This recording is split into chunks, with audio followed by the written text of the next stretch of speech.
ರಂಗೇರ್ತಾ ಇದೆ ರಾಜ್ಯಸಭಾ ಚುನಾವಣಾ ಅಖಾಡ. ಇವತ್ತು ಜೆಪಿ ಭವನದಲ್ಲಿ ದೇವೇಗೌಡರು ಸುದ್ದಿಗೋಷ್ಠಿಯನ್ನ ಕರೆದಿದ್ದಾರೆ. ದೇವೇಗೌಡರ ಸುದ್ದಿಗೋಷ್ಠಿ ಮೇಲೆ ಎಲ್ಲರ ಚಿತ್ತ ನೆಟ್ಟಿದೆ. ಕಾಂಗ್ರೆಸ್, ಬಿಜೆಪಿ, ಜೆಡಿಎಸ್ ಮಧ್ಯೆ ಟಾಕ್ ವಾರ್ ನಡೀತಾ ಇದೆ. ರಾಜ್ಯಸಭಾ ಚುನಾವಣೆಯಿಂದ ಹಿಂದೆ ಸರಿದಿರುವಂತಹ ದೇವೇಗೌಡರು ಬಿಜೆಪಿ ಟಿಕೆಟ್ ನಿರಾಕರಿಸಿದೆ ಅಂತ ಕಾಂಗ್ರೆಸ್ ಆರೋಪವನ್ನ ಮಾಡಿದೆ. ಗೌಡ್ರಿಗೆ ಬಿಜೆಪಿ ಅವಮಾನ ಮಾಡಿದೆ ಅಂತ ಹೇಳಿ ಕಾಂಗ್ರೆಸ್ ಹೀಯಾಳಿಸ್ತಾ ಇದೆ. ಎಲ್ಲ ಆರೋಪಗಳಿಗೂ ಇವತ್ತು ಉತ್ತರವನ್ನ ಕೊಡ್ತಾರಾ ಮಾಜಿ ಪ್ರಧಾನಿ ಅಂತ ಹೇಳಿ ಕಾದ್ ನೋಡ್ಬೇಕಾಗಿದೆ. ಸದ್ಯಕ್ಕೆ ರಾಜ್ಯ ರಾಜಕಾರಣದಲ್ಲಿ ಈಗ ಹೈ ವೋಲ್ಟೇಜ್ ಡ್ರಾಮಾ ಅಂತೂ ನಡೀತಾ ಇದೆ.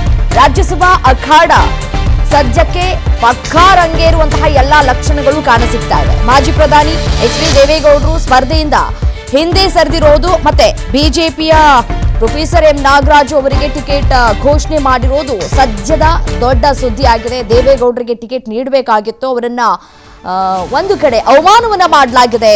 ಇದನ್ನೇ ಇದೀಗ ಅಸ್ತ್ರ ಮಾಡಿಕೊಂಡಿರುವಂತಹ ಕಾಂಗ್ರೆಸ್ ದೇವೇಗೌಡರಂತಹ ಹಿರಿಯ ನಾಯಕರಿಗೆ ಬಿಜೆಪಿ ಟಿಕೆಟ್ ಅನ್ನ ನಿರಾಕರಿಸಿ ಅವಮಾನ ಮಾಡಿದೆ ಅಂತ ಅಟ್ಯಾಕ್ ಮೇಲೆ ಅಟ್ಯಾಕ್ ಮಾಡುವಂತಹ ಕೆಲಸವನ್ನ ಮಾಡ್ತಾ ಇದೆ.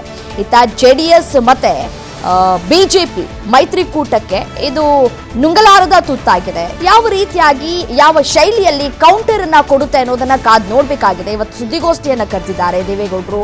ಸೊ ಸುದ್ದಿಗೋಷ್ಠಿಯಲ್ಲಿ ಏನ್ ಮಾತನಾಡ್ತಾರೆ ಅನ್ನೋದು ಕುತೂಹಲಕ್ಕೂ ಕೂಡ ಕಾರಣವಾಗ್ತಾ ಇದೆ. ಮತ್ತೊಂದು ಕಡೆ ನೋಡಿ, ರಣದೀಪ್ ಸಿಂಗ್ ಸುರ್ಜೇವಾಲಾ ಮತ್ತೆ BK ಹರಿಪ್ರಸಾದ್ ಅವರು ತೀವ್ರ ವಾಗ್ದಾಳಿಯನ್ನ ಕೂಡ ನಡೆಸಿದ್ರು. ಜೆಡಿಎಸ್ ಜೊತೆ ಮೈತ್ರಿ ಮಾಡಿಕೊಂಡು ಸಂಸತ್ನಲ್ಲಿ ಅವರ ಬೆಂಬಲವನ್ನ ಪಡೆದುಕೊಂಡು ಬಿಜೆಪಿ ಈಗ ಬಹುದೊಡ್ಡ ದ್ರೋಹವನ್ನ ಮಾಡಿದೆ ಅಂತ ಹೇಳಿ ತೀವ್ರ ವಾಗ್ದಾಳಿಯನ್ನ ಕೂಡ ನಡೆಸಿದ್ದಾರೆ. ಸೈಡ್ ಲೈನ್ ಮಾಡಿದೆ ಅಂತ ಹೇಳಿ ವಾಗ್ದಾಳಿಯನ್ನ ನಡೆಸ್ತಾ ಇದ್ದಾರೆ.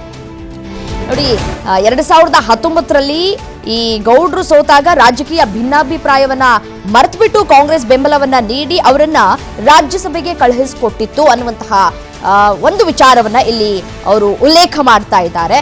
ಆದ್ರೆ ಈಗ ಎಚ್ ಡಿ ಕುಮಾರಸ್ವಾಮಿ ಕೇಂದ್ರ ಸಚಿವ ಸ್ಥಾನವನ್ನ ಉಳಿಸ್ಕೊಳ್ಬೇಕು ಅಂತ ಹೇಳಿ ತಂದೆಗೆ ಆಗಿರುವಂತಹ ಈ ಅವಮಾನವನ್ನ ಸಹಿಸಿಕೊಳ್ತಾ ಇದ್ದಾರೆ ಅಂತ ಹೇಳಿ ಕಾಂಗ್ರೆಸ್ ಕುಟುಕುವಂತಹ ಕೆಲಸವನ್ನ ಕೂಡ ಮಾಡ್ತಾ ಇದೆ. ಸೊ ಹಾಗಾಗಿ ಈ ಎಲ್ಲಾ ಪ್ರಶ್ನೆಗಳಿಗೂ ಈಗ ದೇವೇಗೌಡರು ಯಾವ ರೀತಿಯಾಗಿ ರಿಯಾಕ್ಟ್ ಮಾಡ್ತಾರೆ, ಯಾವ ರೀತಿಯಾಗಿ ಉತ್ತರವನ್ನ ಕೊಡ್ತಾರೆ ಅನ್ನೋದನ್ನ ಕಾದ್ ನೋಡ್ಬೇಕಾಗಿದೆ. ಮತ್ತೆ ಅನುಕಂಪದ ರಾಜಕಾರಣಕ್ಕೆ ಮೈತ್ರಿಕೂಟದ ನಾಯಕರು ತಕ್ಕ ಉತ್ತರವನ್ನ ಕೊಡ್ತಾರೆ ಅಂತ ಕೂಡ ಹೇಳಲಾಗ್ತಾ ಇದೆ. ಮತ್ತೊಂದು ಕಡೆ ನೋಡಿ, ಜೆಡಿಎಸ್ ತೇಪೆ ಹಾಕುವಂತಹ ಕೆಲಸವನ್ನ ಕೂಡ ಮಾಡ್ತಾ ಇದೆ. ದೇವೇಗೌಡರು ಕೇಳೇ ಇಲ್ಲ ಟಿಕೆಟ್ ಅನ್ನ ಅನ್ನುವಂತಹ ತೇಪೆ ಹಾಕುವಂತಹ ಕೆಲಸವನ್ನ ಮಾಡ್ತಾ ಇದೆ. ಸೊ ಹಾಗಾಗಿ ದೇವೇಗೌಡರು ಯಾವ ರೀತಿಯಾಗಿ ರಿಯಾಕ್ಟ್ ಮಾಡ್ತಾರೆ ಅನ್ನೋದು ಸದ್ಯಕ್ಕಿರುವಂತಹ ಕುತೂಹಲ.